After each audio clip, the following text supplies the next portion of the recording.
Hello, and welcome to Unerasing LGBTQ History and Identities, a podcast. I'm Deb Fowler, co-founder of History Unerased. In this episode, we're diving into Executive Order 10450, signed by President Dwight D. Eisenhower in April of 1953. This was a quiet but devastating policy that launched the Lavender Scare, allowing the federal government to fire or deny employment to anyone suspected of being, using the language of the time, homosexual. It institutionalized fear, fueled decades of discrimination against the LGBTQ community, and erased countless lives from public service. Our host, Kathleen Barker, will unpack the context that led to this order, how it impacted generations of Americans, and why understanding this history matters today more than ever. Take it away, Kathleen. Although presidents cannot create new laws, only Congress has that authority, executive orders can influence how existing laws are enforced. These orders do not exist in a vacuum. They're shaped by the politics and culture of the era in which they are created.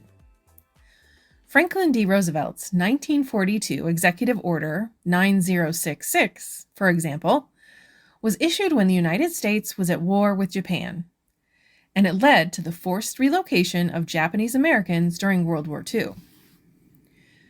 Fear, racism, and a perceived threat of attack led Roosevelt to make this inhumane decision.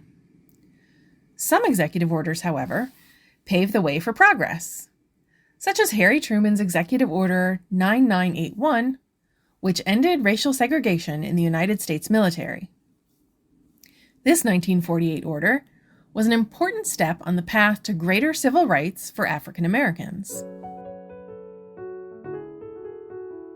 To understand the Lavender Scare and Executive Order 10450, we have to consider the context.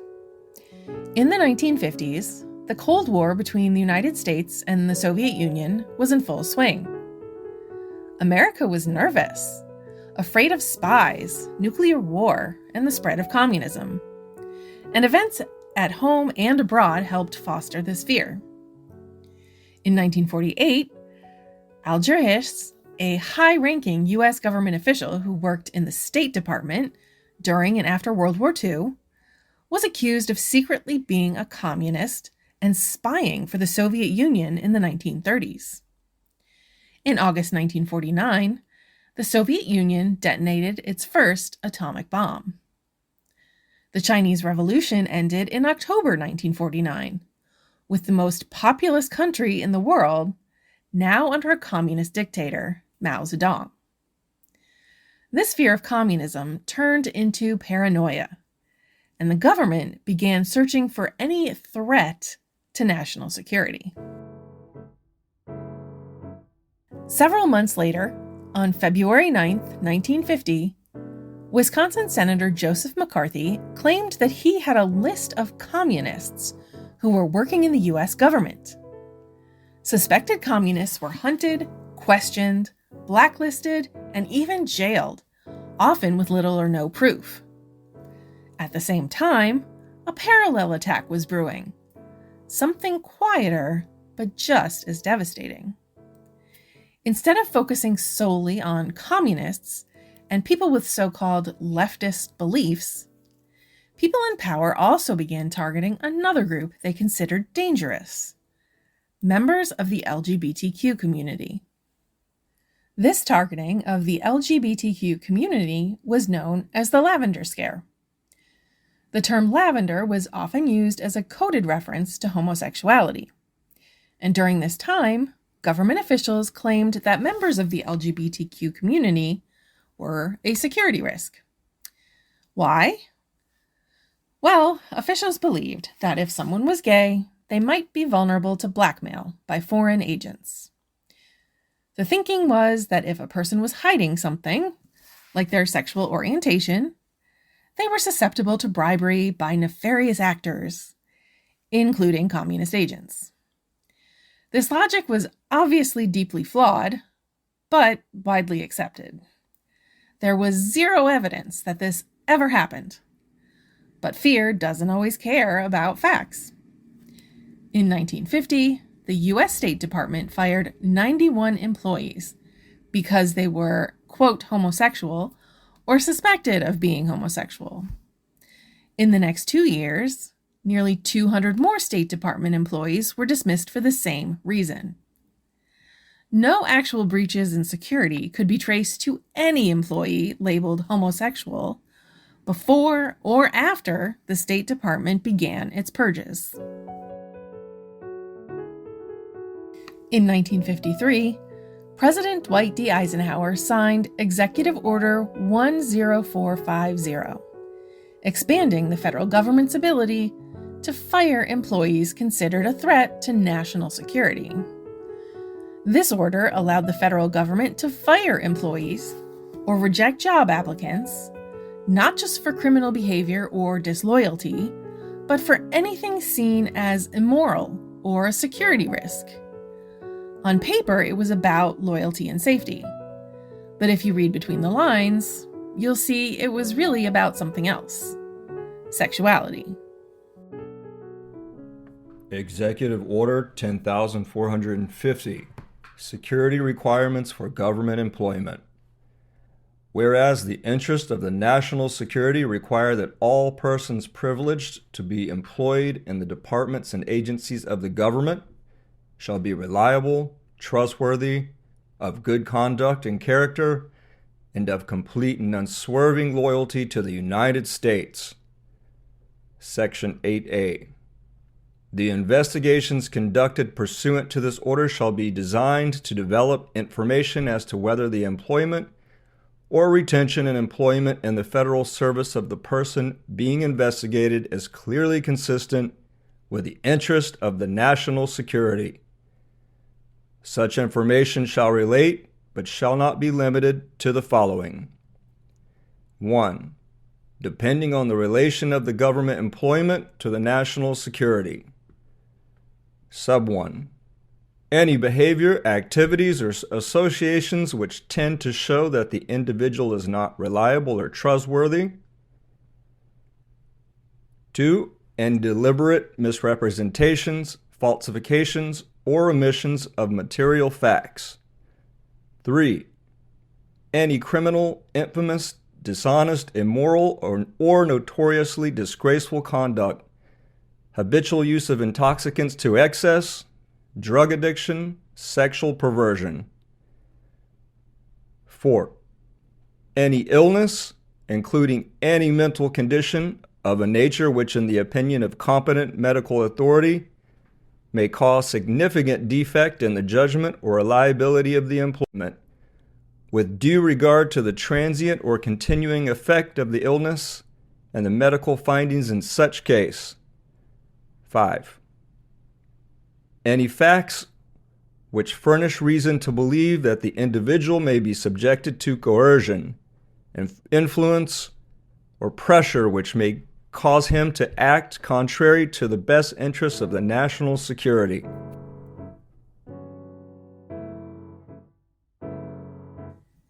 Executive Order 10450 labeled, quote, sexual perversion as grounds for dismissal. It effectively institutionalized discrimination across all federal agencies and even influenced state governments and private contractors. With this order in place, thousands of people were investigated, interrogated, and dismissed from their jobs, often in secret with no chance to defend themselves. Just being suspected of being gay could end your career. The phrase sexual perversion became the government's green light to target gay and lesbian federal employees, forcing thousands out of their jobs, careers, and communities. This campaign of fear became known as the Lavender Scare. The order also used, quote, illness, including mental condition, as a cause for investigation. In 1952, the American Psychiatric Association classified homosexuality as a, quote, personality disturbance in the first edition of its Diagnostic and Statistical Manual. This added another potential avenue of persecution for the LGBTQ community. One of those individuals who lost their job as a result of the scare was Frank Kameny. Kameny was a Harvard-trained astronomer and a World War II veteran, working for the U.S. Army Map Service. In a 2003 oral history, now in the collection of the Library of Congress, Kameny recalled one particular question he had to answer on the day of his induction into the United States Army in 1943. Oh, yes, because I remember very much mentioning to my mother just exactly this when I came back and told her about signing up, and I said there was one question there. We didn't explore it, and then the question had never come up inside the family at all. But there was one question which said, "Do you have homosexual tendencies?" That was the way they worded it, and that, to my best of recollection, is a verbatim statement of what the question was. And knowing fully well that I did, I said no. And that was the end of the issue for the remainder of my Army career. After serving with the 58th Armored Infantry Battalion in the European theater during World War II, Private First Class Franklin E. Kameny returned home to pursue a doctorate in astronomy. In 1957, he was fired after the government found out he was gay. Just like that, his career in science was over. Did he know that this was a possibility when he went to work for the Army Map Service? Well, it was generally known. I mean, at this point, I can sort of answer with a certain amount of legalistic precision. I couldn't then, but I simply knew that you would be thrown out. And of course, nowadays, I mean, if it happens, you have a great many defenses societally and culturally and so on. It's not the kind of stigmatizing disaster anymore. It's bad enough. I'm not making light of it, but it's not quite the stigmatizing kind of disaster that it would have been back then.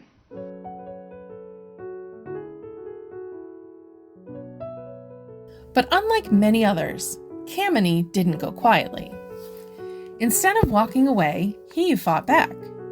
He appealed his dismissal all the way to the U.S. Supreme Court, becoming the first person to challenge a firing based on sexual orientation at that level. Although the court refused to hear his case, it lit a fire in him that would burn for the rest of his life.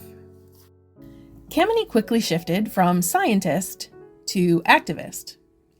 He co-founded the Washington, D.C. chapter of the Mattachine Society, one of the earliest LGBTQ rights organizations in the country. He helped organize the first public pickets for gay rights, including in front of the White House in the mid-1960s. These weren't wild, chaotic protests. They were orderly, respectful, and very strategic. Participants wore suits and dresses to show the world that LGBTQ Americans were professionals, citizens, and people who deserved equal treatment. One of Kameny's most powerful messages came in just 3 words: gay is good. Inspired by the Black Pride movement, this slogan pushed back against the shame and stigma surrounding queer identity, and it became a rallying cry for LGBTQ activists around the country. Despite the devastating damage it caused to thousands of lives, the Lavender scare didn't officially end with a big announcement. Instead, it slowly faded away, thanks to relentless activism and shifts in public opinion. But its impact lasted for decades. The federal government didn't lift its ban on openly gay employees until the 1970s. Beginning with the U.S. Civil Service Commission in 1975 and the Department of State in 1977. Finally, President Bill Clinton's 1995 Executive Order 12968 ended discrimination based on sexual orientation in granting access to classified information. Additionally, Clinton's 1998 Executive Order 13087 ended the limitations regarding federal employment and sexual orientation. It was a huge step forward, but even then, the fight for equal rights was far from over. The military's don't ask, don't tell policy, implemented under Clinton in 1994, remained in place until 2011. It was not until 2017 that President Barack Obama explicitly repealed Executive Order 10450 with Executive Order 13764, allowing LGBTQ people to serve in the military. So why does learning about the Lavender Scare even matter today? It reminds us how fear can be used to justify injustice, how governments and societies can target people for simply being themselves, and how ordinary people, like Frank Kameny, can stand up and change the course of history. Kameny lived to see huge changes. In 2009, more than 50 years after he was fired, the government formally apologized to him. He even received a formal commendation from the Office of Personnel Management. He once said, quote, "We're the only minority that is required to be invisible." And thanks to his courage and tireless efforts, that invisibility began to fade. The Lavender Scare is also a reminder that rights can be taken away just as easily as they're granted. Knowing this history helps us stay aware, stay active, and stand up for what is right, whether in school, in the workplace, or in the world at large. Kathleen Barker is History and Erased Program Director. She is a library and information specialist and public historian with over 20 years of experience as a museum and library educator. This podcast is funded by the New York City Council. It was developed by History and Erased and produced and edited by Dinah Mack, our podcaster and youth equity program director. And a special thanks to our colleague Danny Roberts for being the voice of President Eisenhower. Our theme music is 1986 by Brother D via Tribe of Noise. Please rate this podcast and share. I'm Deb Fowler. Thanks for listening. And visit unerased.org to learn how we are putting LGBTQ history in its rightful place, the classroom.